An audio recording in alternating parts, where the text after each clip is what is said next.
Hey, what's up, everybody? This is Winslow, and that is Carlos, and we are the Creative Whole coming back at you for another podcast. We hope you enjoy it. Let's Yeah, get it. digging that music. That's what we do around here, you know what I'm saying? Feeling a little So, what's up, official. Carlos? I Oh, mean, it is one of another, those things. I was It's another gonna day. sing a Sunday afternoon. Then that lighter shade of brown popped in my head right now. Just Okay, that was chilling a good at jam, the though. park. It was, That was a good jam, though. and the So, sun what's has up, already Carlos? went down. Nothing, just chilling, man. How's Just everything chilling.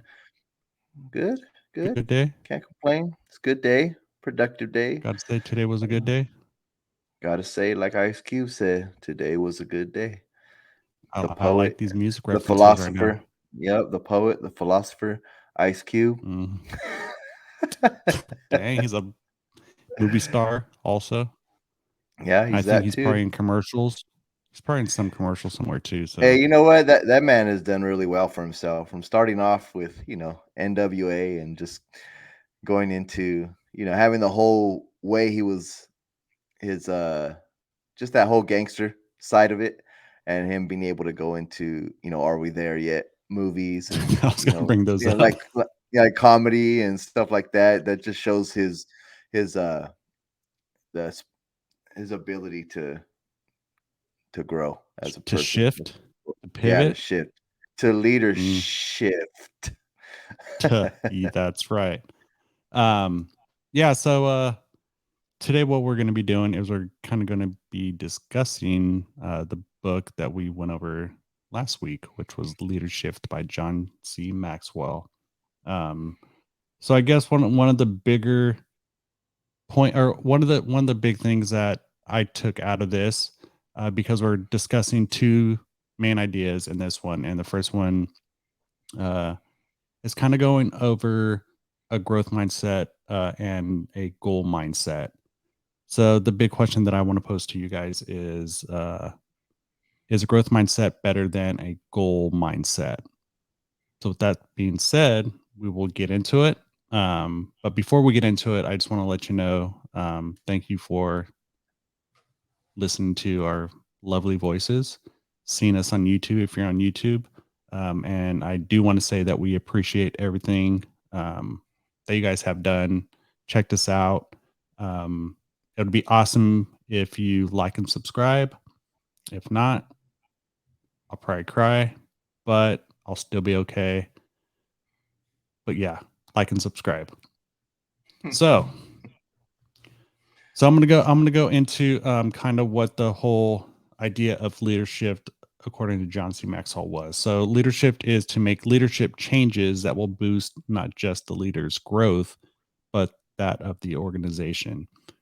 And the whole thing with that of the organization, it could be that of a single male, a single female, whatever the case may be. It doesn't have to be as a big conglomerate of an organization. It could just be you pretty much helping somebody as an individual, whether it's a guy, whether it's a gal, whoever it may be. Um, and by being able to focus on, in a sense, leadership in leadership can definitely help others. And it's not just a self growth type of thing. So, anything that you would like to touch on that real quick? I think just as a reminder when it comes to this topic of leadership, that it is simply influence.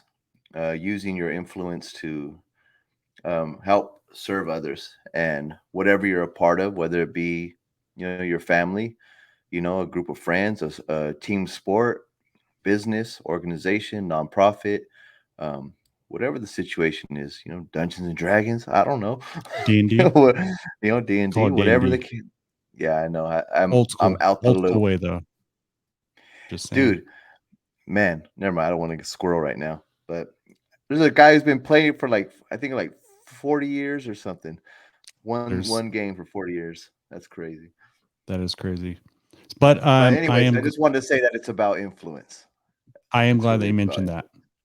Um, because before we get into this whole thing, like I don't want somebody to like click off and be like, oh, well, I'm not a leader, or anything like that. So I'm glad that you did bring up the whole thing of leadership can also be about influence, and everybody has influence in some sort of way, whether in Right. their within their family life, on social media, whatever the case may be. So if you have any sort of influence, or you feel that you have influence, or maybe you don't feel like you have influence, it's twofold. You can know that you can be a leader in some small way, big way, whatever the case may be. And also, our the flip side of this whole thing that we were talking about last week was, even if you just wanted to be a follower, and like we said before, that there's nothing wrong with that, that you will know what a true leader and what leadership should look like, so you don't follow the wrong person into the unknown, because that would make it a little bit more difficult, to, I guess, navigate the area if somebody else that's supposed to be the leader doesn't exactly know where to go. Yeah. I think even as you mentioned the word follower, um, sometimes there's like a baggage, or I guess, Like a negative I don't know. connotation. Yeah, like a negative connotation to it. And sometimes I think it's just not right because we all follow. You know what I mean? In We all some sense. lead in some sense, and we all follow in some sense. And it just depends on what the situation is. I mean, what is following, but just basically, submitting to someone else's leadership, or even just, them speaking at the moment. You're following along with their train of thought. They're in that moment, they're leading, you know. So it's a good thing to follow. I think it takes also a skill set to know how to follow, and what to follow. What should you be following? Who should you be following? And that goes back to what you're saying about making sure that um, you you understand the importance of what good leadership looks like, so you don't end up, following into a bad direction or coming underneath bad leadership. Agree. Agree wholeheartedly on that. So one of the things that within this book, one of the key ideas, so this would be the second key idea, would be developing a growth mindset is a better approach than focusing on hitting simple goals. So I'm guessing like the big thing with this would be like a growth mindset versus a goal mindset. Did I say set or sep? I think I said set. So growth versus goal mindset. Now, would that be the equivalent to a fixed mindset, growth mindset versus a fixed mindset? What do you mean by fixed? Because a goal is more so a fixed variable. Right. So Yeah. basically, yeah. So I know there's a lot of like conversation out there about a growth mindset versus a fixed mindset. And so basically, I think this is a good example of what that is. Being goal orientated is one thing, but to be having a growth mindset is you're working more on you're paying attention more to the growth that happens inside of you versus meeting an external goal, because you can meet an external goal that's fixed and you think you're done, but a growth mindset goes after it, and whether you hit that external goal or not, you're really paying attention to the internal development of yourself and the quality And, of person, and the, the and I value the value that you bring or grow or get by pursuing that goal. and I think the big thing, and I think we will go into it here in a little bit, but the big thing is having a goal mindset would be like, okay, well, I hit, I don't know, my 6 month goal of um losing 10 pounds. So then after you lose that 10 pounds and you've already reached that, so now you're thinking again, like, okay, so what is another 2 month, 3 months, 6 month goal that I can do? Versus a growth mindset is more so like, I want to, this is kind of vague, but I want to live a happier and healthier life, or I want to have a happier and healthier lifestyle. So you're going to hit that. I'm going to lose 10 pounds, and then I'm going to do this, and I'm going to do that, and I'm going to do this and that. And so there's never really like a stopping point. It's more so just I'm just going to go. So No finish grow. line. Yeah. So one of the examples that John C. Maxwell brought up was when he was a pretty much a young church leader in a small town of Godot, Ohio. Pretty much he set himself a goal. Ohio. It's what is it? OH, and then somebody else says IO. I don't know if you know that. I I listen didn't. to a sports. I listen to a sports podcast, and that's how Ohio State is. One says OH, Nice. the other one says IO. Okay. Just little bonus A new tidbit wrinkle that in I my just. brain right there. That's right. That's good. So pretty much he was a leader in a small town of Ohio, but he set himself a goal of pretty much having the largest pretty much church in the state, and he doubled the size of the congregation within a single year. So that would be more so of a goal, like within we'll say a year. I want to have the 500 largest people. I want to have the largest congregation in the state of Ohio or whatever the case may be. Um, and he more than doubled the size in that single year.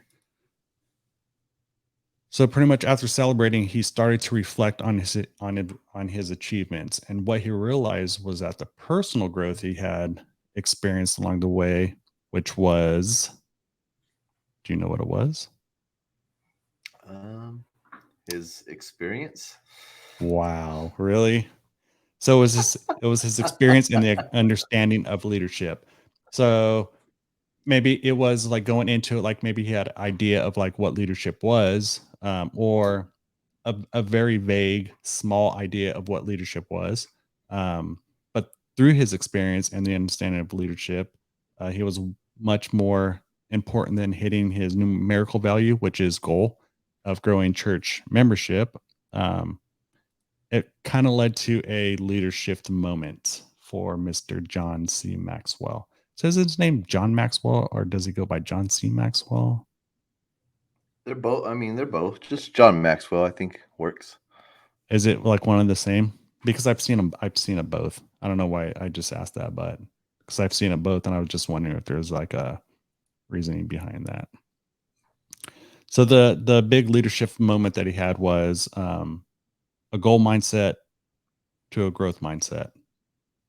So the differences that he pointed out was the goal mindset emphasized achievement and status, whereas a growth mindset values development and stretching oneself. So it almost seems as like stretching himself, as in not being so tunnel vision, maybe, um, and more so having to be a bigger whole. I don't know if that makes sense. But by what I was just talking about right now, like, is there any points that you would throw into there?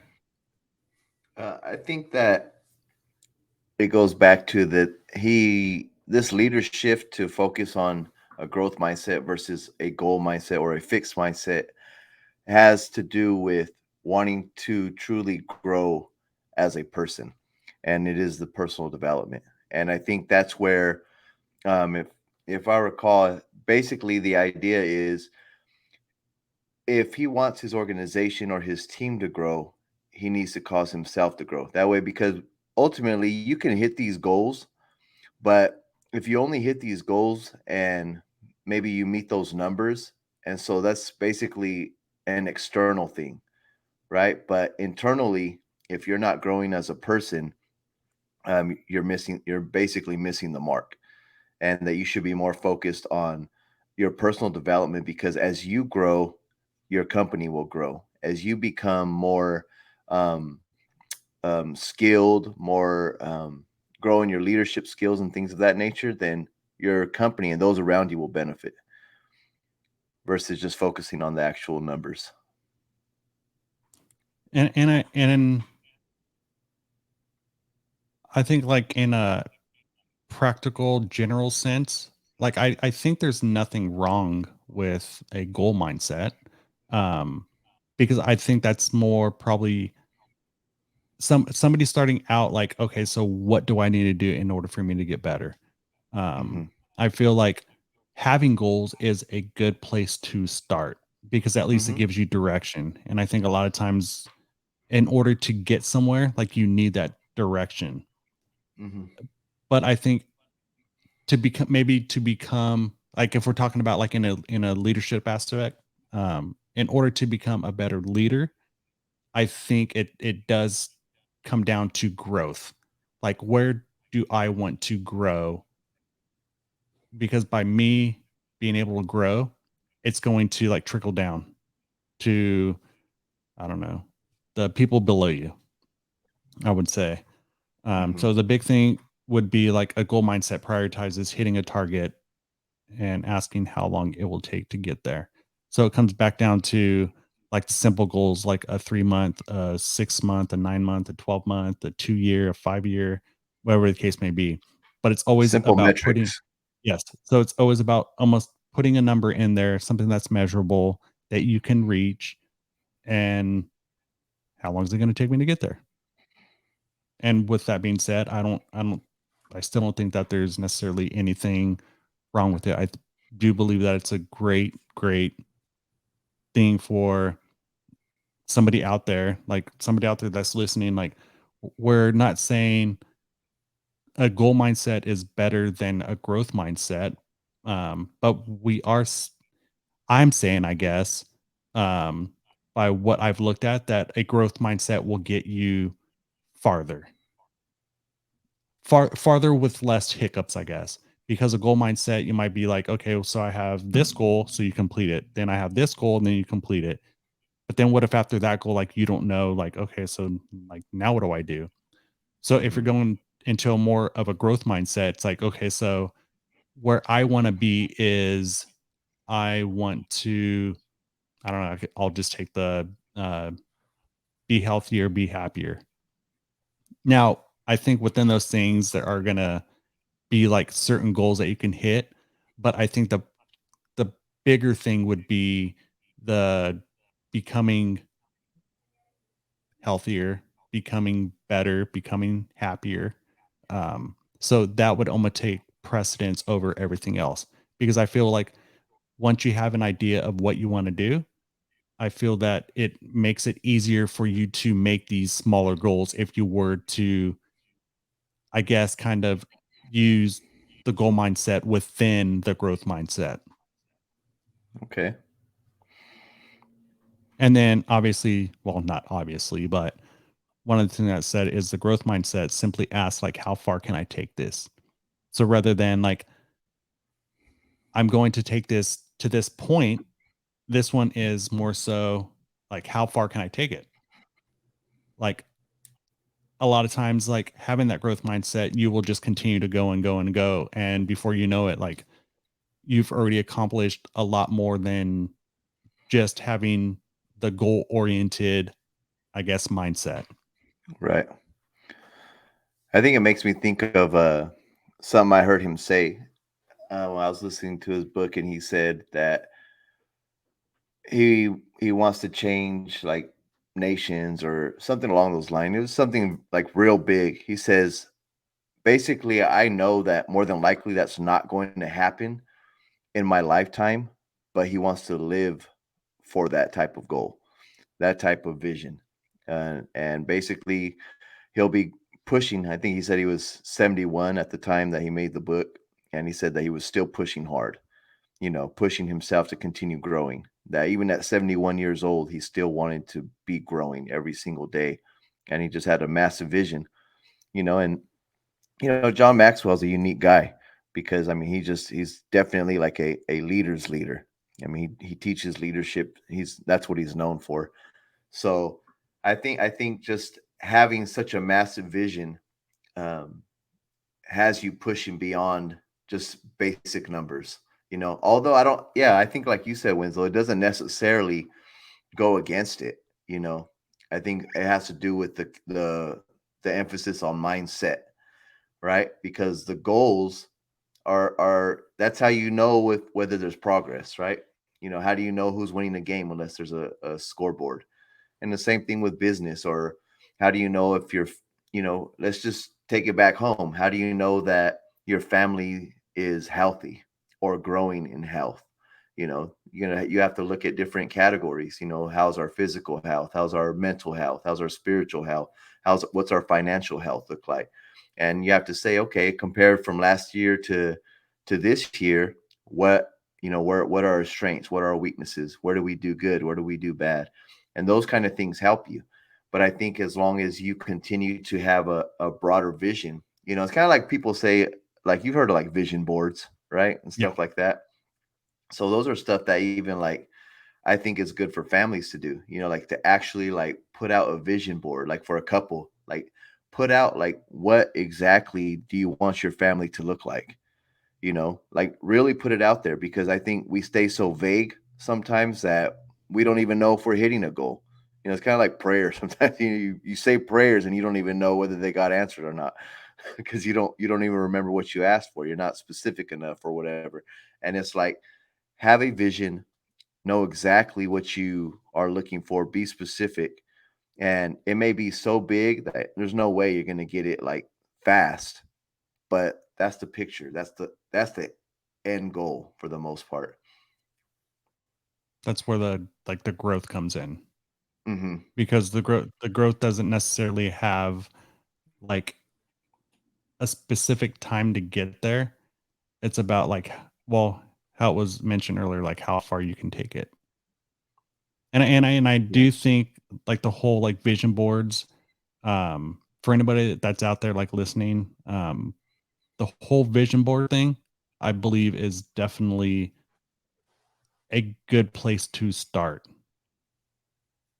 Like, because if you don't have an idea of like where you're going, then it might be a little hard for you to grow this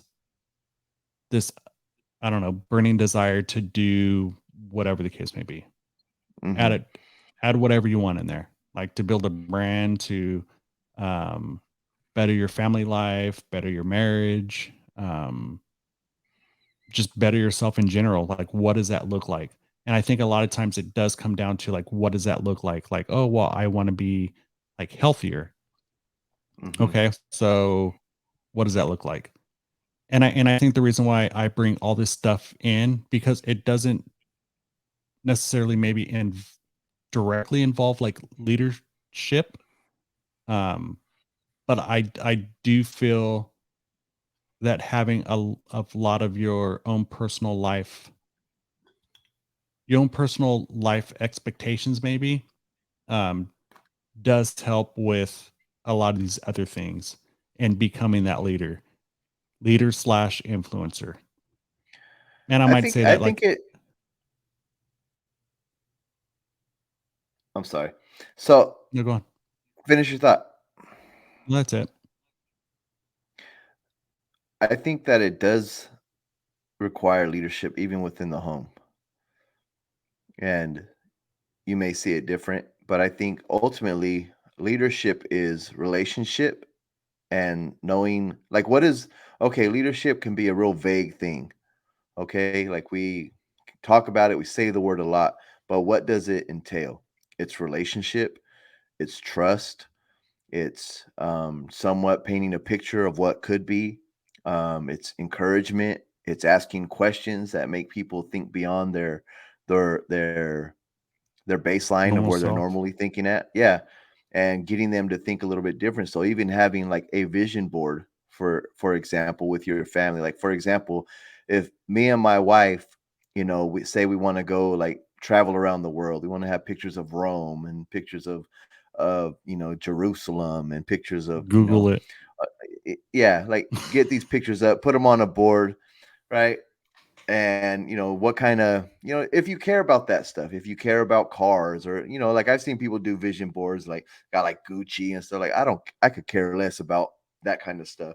um but my point is this: as you guys come to, there's some conversations that have to be had, because you may find out that your vision as the man may be a little different than her vision, and then you guys have to figure out how do we coincide them together, right? And then that's where leadership comes into to play as well. Is how will you work through that in order to lead the family to the direction you want it to go? Because if one if the wife wants to go one way and the husband wants to go a different way, that's gonna be a split vision, and that's what you call division, right? Yeah. So since you brought up like the word discussion, so me and Carlos were discussing just right before we got onto the podcast about so sometimes, and this could be you out there. So either a like you're like, oh well, I don't want to be a leader, or whatever the case may be. So I don't mind being a quote unquote follower. So that's what I'm going to do. But at least I know what a leader looks like. And then also another thing would be like maybe you have low self esteem. Um, and so you're like, oh, I can't do that. Like my self esteem's like super low. I don't think that high of that high of myself.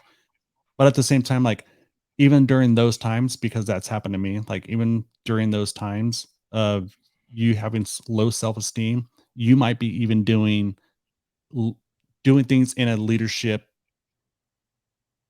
I don't know, in leadership quality and leadership. How wo- how were we framing that? But it's pretty much you're having leadership tendencies. Um, but a lot of times, like your self esteem like takes precedence over like exactly like what you're doing. So that could have been me having low self esteem, but the tendencies and the things that I was doing were exhibiting like leadership qualities. But at the time, it was just kind of like, oh, well, I'm just doing whatever I'm doing. But a lot of times, like what it comes down to is like having reflection. And I didn't start like reflecting on certain areas of my life and just reflecting in general for a while. And I was probably after those things, I probably didn't reflect at all. It was just that's what I would just do. It's like I know what is right, I know what is wrong, and so even though I'm supposed to do this, like I'm going to die on the sword because this is what needs to happen. And so you're kind of going against the grain. I'm not necessarily saying that's the right thing to do in the grand scheme of like business. Um, but sometimes you just have to take in a sense the lead and kind of go with it, because the big thing that I asked Carlos is, do you think if people listen to you that that in turn could, I don't know, potentially make you a leader or make you a leader in somebody's eyes? Like it could. And so like the whole low self-esteem or no self-esteem, try not to let that get in your guys' way of doing what you feel is right, because a lot of times what you feel is right might be a great leadership quality. Um, and then before you know it, then you're like, okay, yeah, maybe I am a leader. Or you go back to the whole thing of I am an influencer because you're influencing however they're thinking into not into your way necessarily, but well, it is into your way. But if you wholeheartedly feel that what you're doing is the right thing, then there's something there, even though you might have low self esteem. I don't know if that makes any sense, but I like that you brought that up.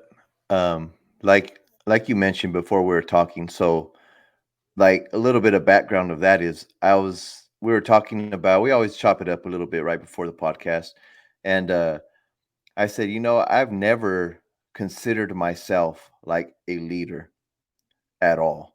And I told him, I said, I had extremely low self esteem. I had a lot of issues from childhood, and just to be completely transparent, I mean, man, I was a drug addict very young. I mean, I was already um, doing hard drugs, as a young teenager, um, and a lot of things that I'm not proud of. And so I was in a world of pain and running, and I was telling Winslow, I said, I never considered myself any type of leader. But one thing I can say that I always have been is I've always been quite the provocateur, where I've always provoked thought.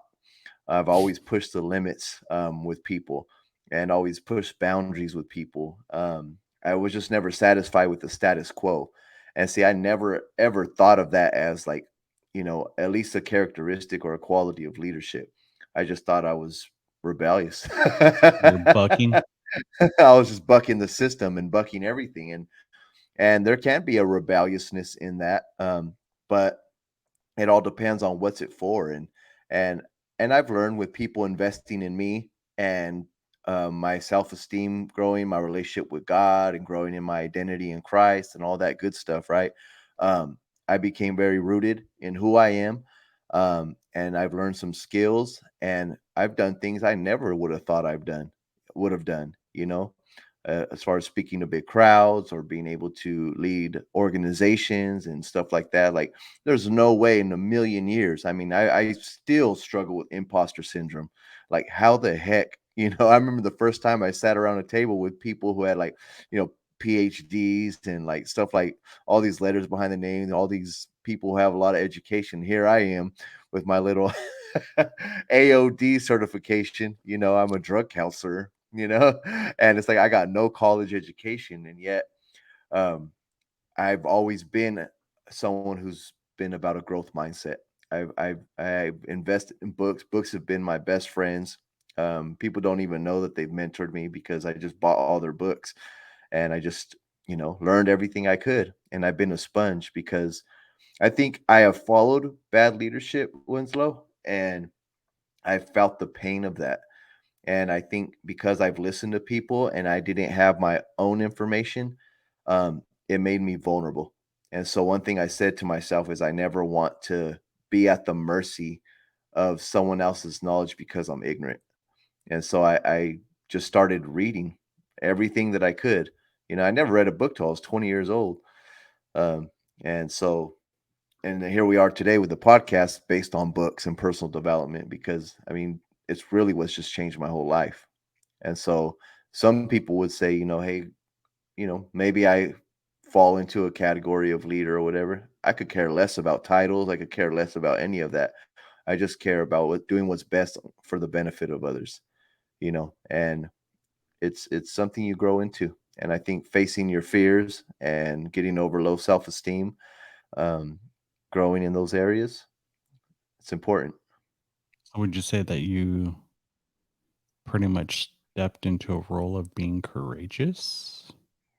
Yeah, absolutely. I would say that's one thing, bro. Like, I don't consider myself really that smart or anything. I think one thing I have is I face my fears.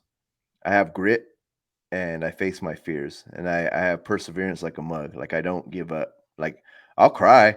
I'll cry and I'll freaking moan and complain to my wife about, that I'm having, a hard time or whatever, but I'll never like throw in the towel.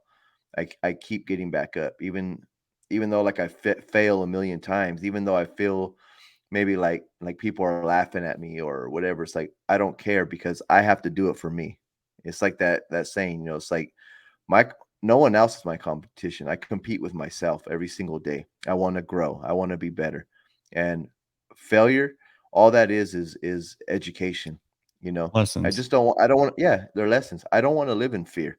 I don't want fear to dominate me. dictate. I, yeah, I don't want fear to dictate me. I want to make sure that this life I live, that I'm actually living it. I'm not just existing. And I think a lot of things does come back down to like letting fear, letting I guess any emotion dictate what you do. Hmm. That's the hardest one. Yep. So, next part would be talking about instead of hitting a specific goal, which is like a number value, 3 months, 6 months, 9 months, you may ask yourself, like, what's next? So, after you reach those goals, you might be like, well, what do I do next? There could potentially come a time that you might get stuck like Chuck. But now, if you have a growth mindset, it'll be something bigger that you will always be able to focus on and reach. Um, because there's a bigger picture within a growth mindset.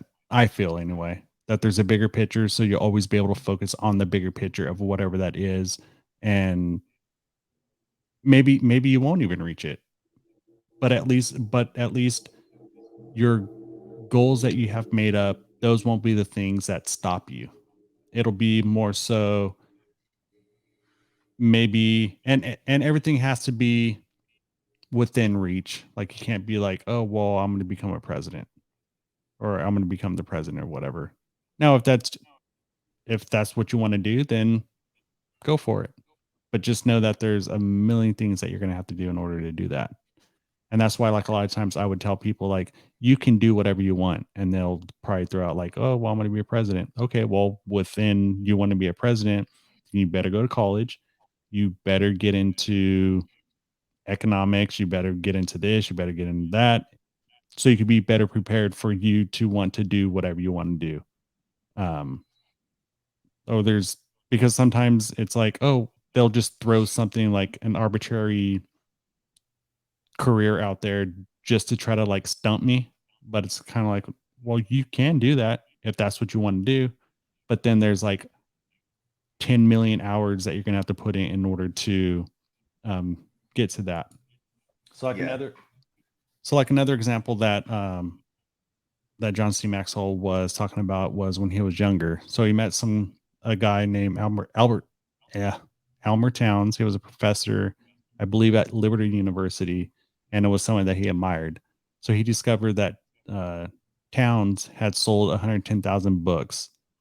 So I guess he wrote some books and he sold like 110,000 copies of it. So then that's when Maxwell decided, okay, well, since that's how many copies that you sold, then that's going to be my goal. So my goal now is that I'm going to sell 110 or 100,000 books or whatever the case may be.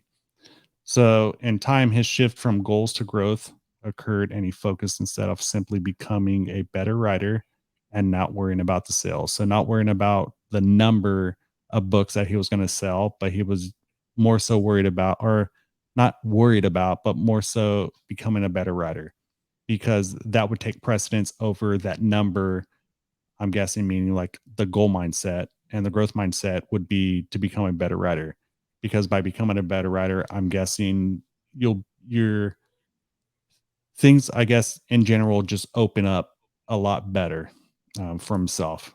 And it turned out that by focusing on growth, he had achieved far more than he would have ever have set for himself as a goal. So that would be like another thing on like if you just had goals, like you might not even reach your potential. So if you have more of a growth, it's more so like I'm just going to continue to do. Hmm. Um, and I think that's good a good point that I made.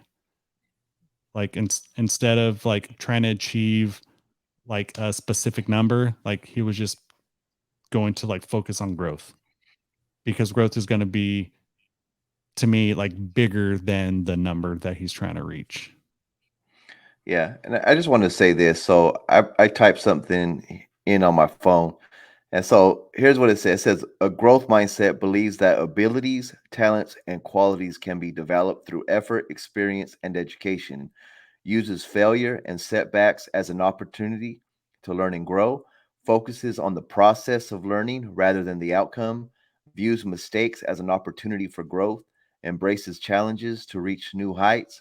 Open to change and new ways of thinking, where a fixed mindset believes that abilities and talents are fixed and cannot be changed or improved, often leads to a fear of failure and an unwillingness to pursue goals or take risks, focuses on the outcome rather than the process of learning, views mistakes as a lack of ability or talent, and avoids challenge due to the fear of failure, and is resistant to change and prefers familiar ways of thinking. So like I the thought big that was thing with pretty that, good. like there was some good tidbits in what you just said. Um, my whole thing that first, I don't know, triggered my thought process in this manner was the fear of failure. Because once you have that fear of failure, like everything else seems to go out the door. Hmm. Now, if you persevere really well, then that fear of failure might not. I guess, take you take you by the hand so hard, um, if you're a perseverance king, or if you know that you could persevere. And I think a lot of times, like by failing a lot, you learn to persevere. And so the fear of failure isn't as big of a thing if you know that you've persevered through other things before. I think you get comfortable with failure, not getting comfortable with like being okay with like staying in failure. I think it's only failure when you don't learn from it and you allow that failure to cripple you from continuing to go after your, your goals and things of that nature, right? True. So like one of the keys to embracing like a growth mindset is to have a teachable spirit. And I think having a teachable spirit just in general is good. But where they brought it up was the key to embracing a growth mindset is to have a teachable spirit. And that would mean not just saying, like, oh, yeah, I want to learn, I want to gain this knowledge, I want to do this, I want to do that, but taking the practical steps to do so. So actually taking action into whatever it is that you said that you want to do. Because, I mean, it goes back to us wanting to start a podcast like 2.5, 3 years ago. Like all we were doing, we were talking about it. We wanted to learn about it, but we never, yeah, we wanted to learn about it. So we've learned stuff about it, but we never actually like took the action in order to do it until like now. And I think if we never took the action, then we'd probably still be talking about it. Why And do you think why do you think it took us so long? um like I want to say life in general, but maybe it was the I want to say fear of failure in a sense, but like I don't necessarily know if I would say the fear of failure, but it was a fear of something. What was that something? I don't know, but it seemed like there was a fear of something in there, Yeah. right? Or no? Yeah. Yeah. No, I think that's a lot of what it was that caused us to procrastinate So because the I fear think of the that unknown, I yeah. guess. I mean, I know that's kind of like a blanketed term and it's not anything that specific, but it's pretty much comes down to the fear of the unknown. Like we don't know.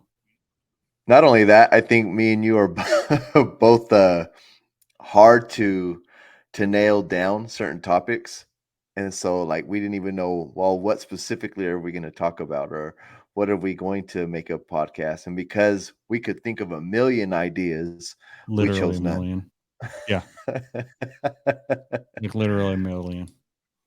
But here we are now. And once again, thank you for listening for everybody out there that's listening. And make sure you like and subscribe for all the wonderful episodes that are going to be coming out after this. I'm just saying. So another kind of way that to put it is to think about it like gardening. So just wanting your garden to grow into something beautiful won't achieve anything. You need to plan, prepare, and work at cultivating it. So our thing was think of it like podcasting, just wanting your podcast to grow and build into something beautiful, build community, won't achieve anything. And that's pretty much where we were. So we needed to plan, prepare, and work at growing it. Hit the record button. Just That what is it? Just hit record from Sean Cannell. yeah, Just we press just need to record. record it. We just need to press record and put it out there. But because we're overthinkers, so and well, Paralysis by analysis. yeah, paralysis of analysis, so we didn't do anything. And so finally we just had to be okay with us maybe looking a little sloppy at first and going through all the bumps in the road and we still trip on our words sometimes and we get a little stage fright and sometimes I'm like looking like this is weird, But we you pushed know, through it. but we Persevere. pushed through it. We persevered and it's fun. I love it. I'm glad we did it. I am also glad that we did it. So each day, recognize that opportunities to learn and grow are there, whether you're doing and whoever you are with. So we're doing podcasts. I'm with Carlos. So stay curious and be intentional about learning. So I I like that. think Stay curious. one of the things is by staying curious, then you're open because I don't know. I guess if you're not curious enough, I don't think you can be open minded enough. And I think being open minded just in general, whether it's like gardening, whether it's starting a podcast, whether it's, I don't know, just life experiences in general to make yourself better. Because what I have seen before in the past is I have seen somebody that was a little bit older than like one of the mentees that we used to work with probably like 10, 15 years ago. Since they were younger, I have seen people that are like, oh, well, we can't learn anything from you because you're only 15 and I am 30, which how I went into it is I can learn anything from anybody. So if you have a nice little nugget of life experience or just whatever the case may be, like I will take it in because Yeah. that's where I think the curiosity comes in and being intentional about learning just in general. So being open, being a teachable spirit, as it was said like a little bit ago. I think Um, I think Go. I think that's what makes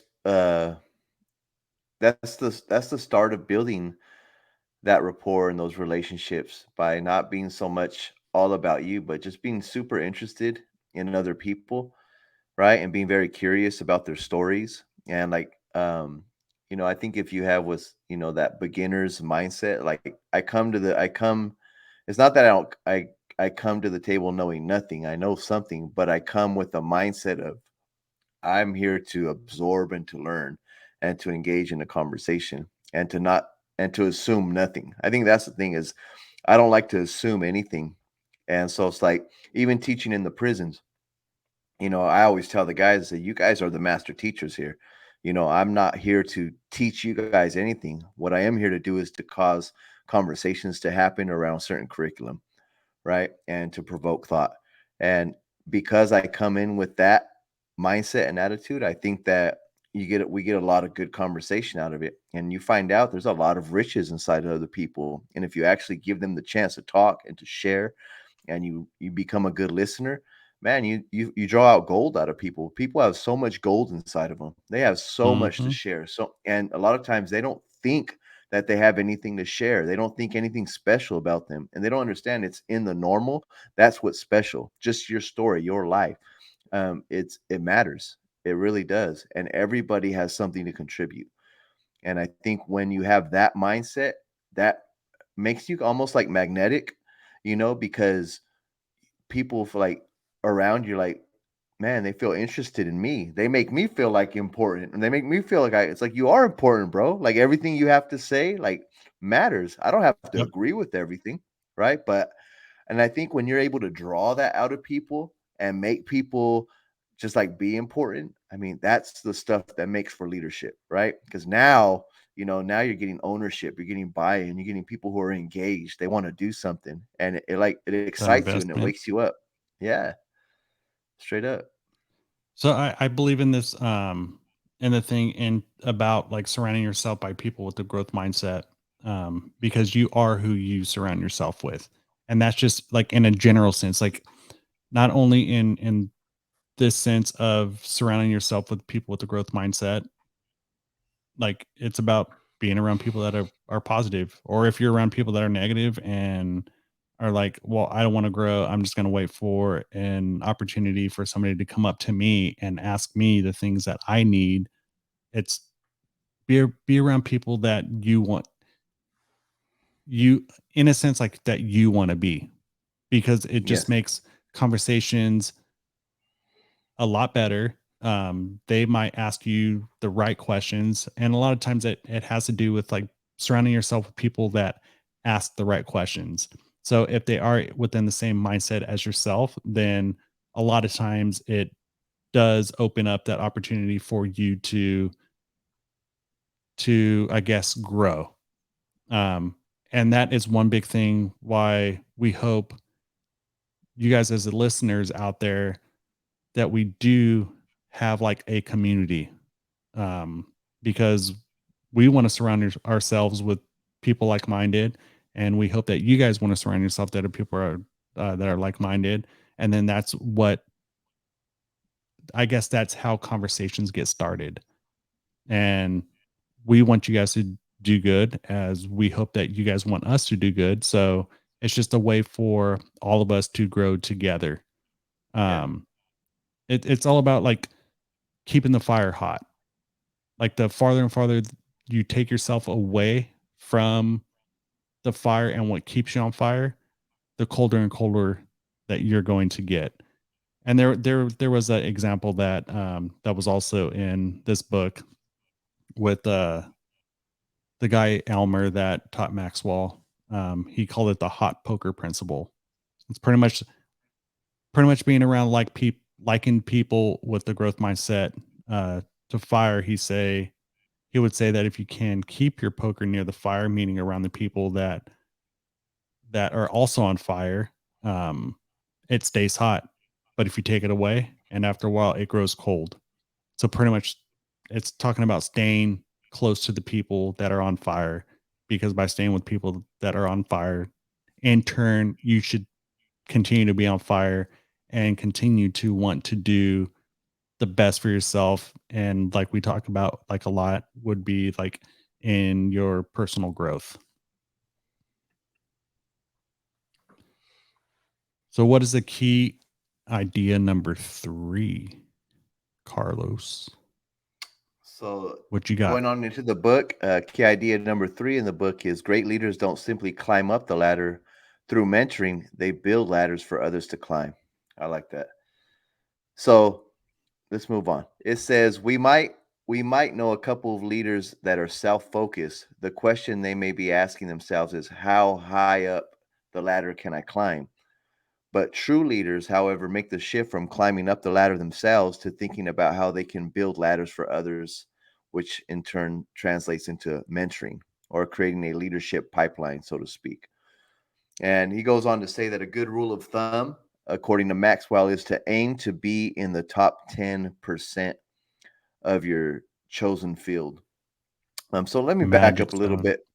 Yeah, let me back up because I feel like there's a little disconnect between that point and the last one. So going back to um, true leaders, it says true leaders, however, make the shift from climbing up the ladder themselves to thinking about how they can build ladders for others, and which is mentoring. And we've talked about mentoring before, and I think that is really key because if you, like we said the last episode, if you want to go fast, go alone. If you want to go far, build a team.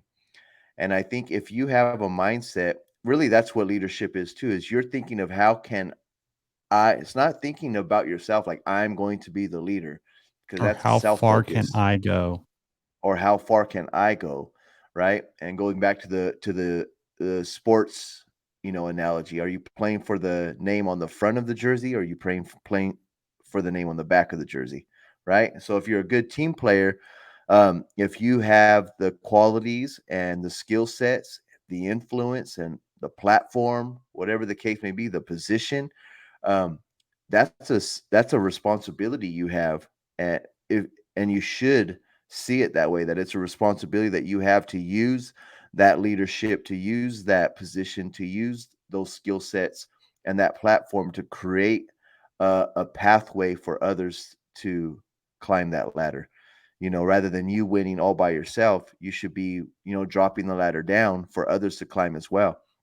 And so, what does that look like? I think that looks like um, finding ways to know what are the needs of the people who are maybe a step behind you, a couple steps behind you, wherever you have like a little bit more experience in that specific field, or maybe just a specific knowledge set that you have about a topic or something.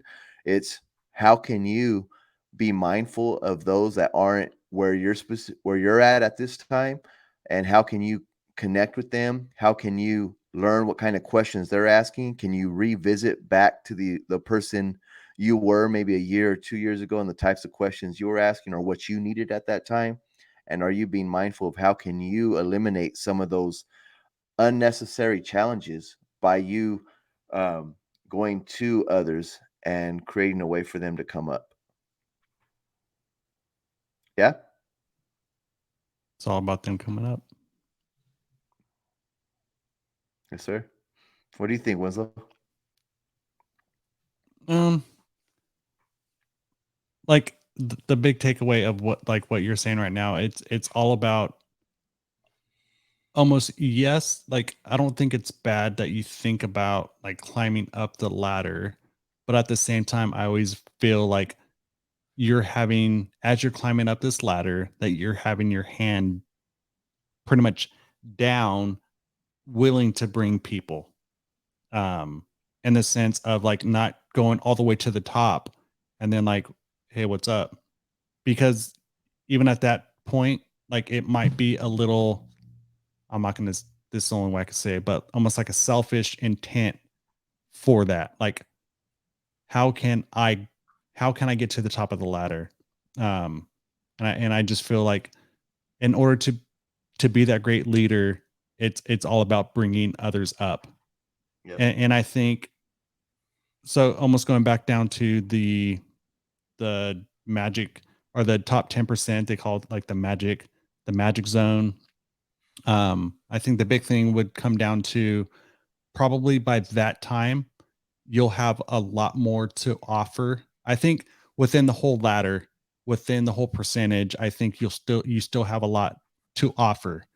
But I think the big thing is by the time you get up in that magic zone, the top 10%, that you'll have a lot more resources that you can use in order to help build others up. And that's pretty much like a great resource to use to help others in this whole mentoring process.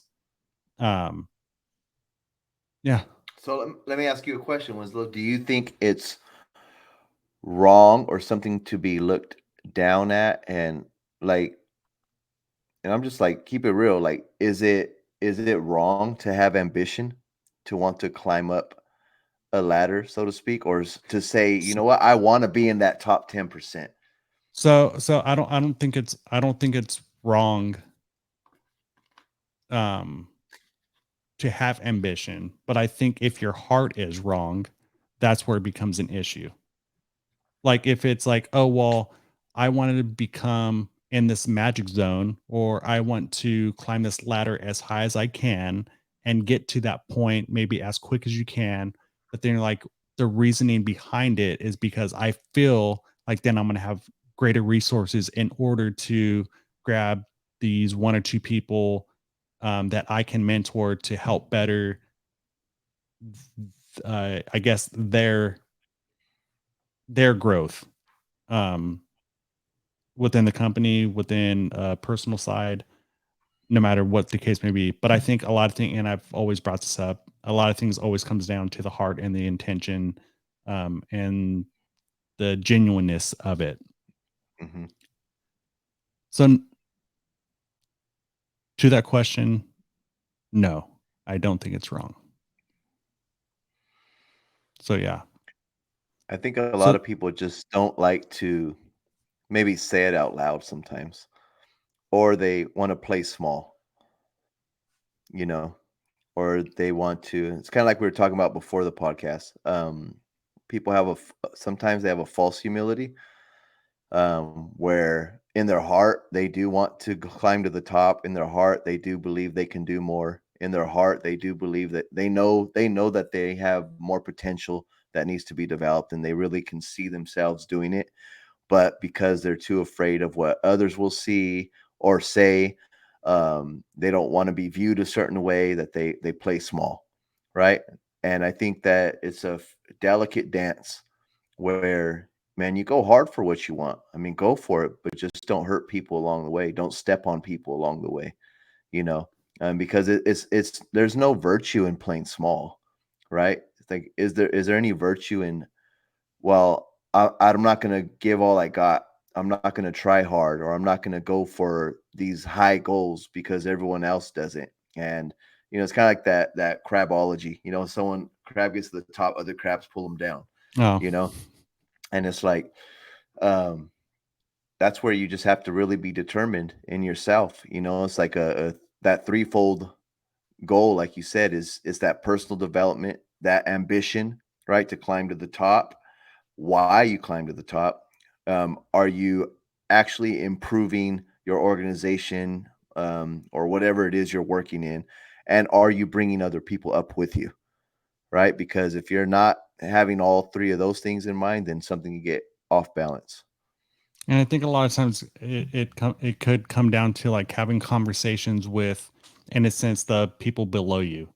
Um, so there is no like false idea of, oh, they're only thinking of themselves, because a lot of times, like, if somebody does think that you're doing everything for yourself, then they're automatically like going to switch off, like, oh, he's just doing it for himself. But at least having that conversation, like, not necessarily telling them everything, but just letting, I don't know, having that conversation of being like, okay, well, this is the reason why I'm doing this, because I feel like it can help us as an organization, or it can help us as this group, or it can help us in this community, or whatever the case may be. And that's the reason why Mhm. I am doing it, rather than somebody letting them tell their own story in their head, because that could kind of mess up, like, I don't know, like a lot of things within this climb.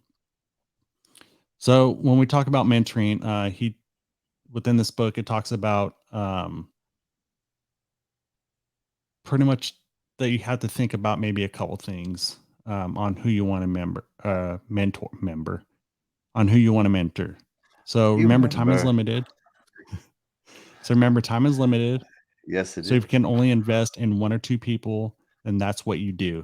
Like, don't try to think too far into it, but thinking in the sense of pretty much it's probably going to be like a smaller group that you're going to mentor, because it's hard to throw like 10% into everybody rather than throwing a bigger percentage into maybe a couple of people, because then in that sense it could maybe have that snowball effect where, or that multi-level marketing effect, where you help two people, they help two people, they help two people, they help two people, and then it becomes, I don't know, like a greater community, I guess, or a greater organization in a sense. Kind of goes back to that saying, each one reach one, teach one. Yeah. So to ensure you choose wisely, ask yourself a few key questions. First would be find someone who is hungry for knowledge and learning. And I think that's a really big thing, because you could find somebody that talks about wanting to learn, and wanting to have knowledge and all this other stuff, but if they're not hungry for it, there's a small chance that they're probably not going to be what you expect. And a lot of times, like, going into a situation like that, you're probably going to assume some things and you're going to expect some things. So if you're going to ask yourself a couple questions, that should probably be one, about finding someone who's hungry for knowledge and for like learning. Second would be to So ask they don't yourself waste whether your they're, time. in a sense, so nobody's time is wasted. But secondly, ask yourself whether your candidate has true leadership potential. That's because a leader will influence many other people. And that's kind of just what we were talking about just a little bit ago. Um, so investing in shaping their future has a wider impact than if you mentored a follower. So I'm guessing it's taken in the sense of a follower is just going to follow, but somebody that has true leadership skills is going to be the one that goes out there and uses what they learn, um, in order to bring out the best in everybody. So once you've selected your mentee, what should you offer that person? Well, any good mentor offers bite-sized truth taken from the complexity of life.